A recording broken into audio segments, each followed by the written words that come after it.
Welcome to my channel JSH. हरे कृष्ण मित्रों, स्कंद पुराण के काशी खंड के अंत में भगवान व्यास की शिव उपासना संबंधी एक सुंदर कथा आई है। वैसे तो भगवान व्यास के भारत तथा भारत के बाहर भी ऐतिहासिक लोग अनेकों आश्रम मानते हैं। पुराणों तथा कल्याण के तीर्थांक में उनके कई आश्रम निर्दिष्ट हैं।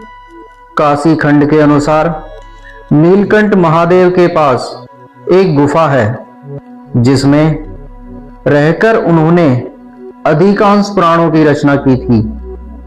अकेले काशी में ही कई स्थानों पर उनके रहने की चर्चा है। काशी खंड के अनुसार उनके प्राय 10,000 शिष्य थे। भाग्य चक्र किसी को नहीं छोड़ता। एक बार कुछ संयोग ऐसा हुआ कि वे 3 दिनों तक समूची काशी में भिक्षा के लिए अपनी शिष्य मंडली के साथ घूमते रह गए, पर उन्हें कहीं भिक्षा न मिल सकी।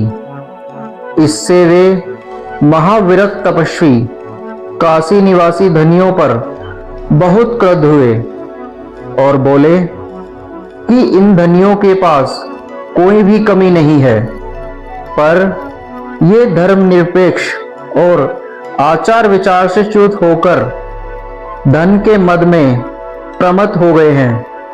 अतः अब काशी में इनके 2 पीढ़ी से ज्यादा धन नहीं रहेगा और 2 पीढ़ियों से अधिक मुक्ति भी नहीं मिलेगी। यहाँ के विद्वान पंडितों ने भी ध्यान नहीं दिया तथा हमसे और हमारे शिष्यों से बात भी नहीं की। इसलिए 2 पीढ़ी से अधिक किसी वंश में सरस्वती विद्या भी नहीं रहेगी।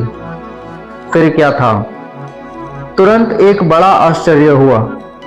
एक घर से अन्नपूर्णा जैसी देवी बाहर आई और सभी शिष्यों सहित व्यासदेव जी को घर में ले जाकर सादर भोजन कराया।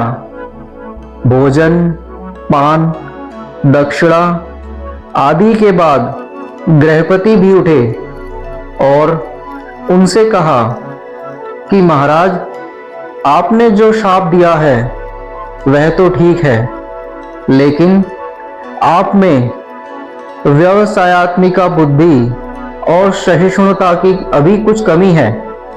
क्रोध के कारण ही मनुष्य शाप देता है। काशी में क्रोधी व्यक्ति की आवश्यकता नहीं है। उसके लिए यहाँ कोई स्थान नहीं होना चाहिए। अतः आप कृपया काशी से कहीं बाहर ही रहें और भिक्षा के लिए कभी कभी प्रतिपक्ष आ जाया करें।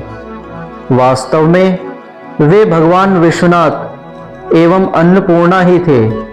तभी से भगवान व्यास रामनगर में निवास करने लगे। धन्यवाद।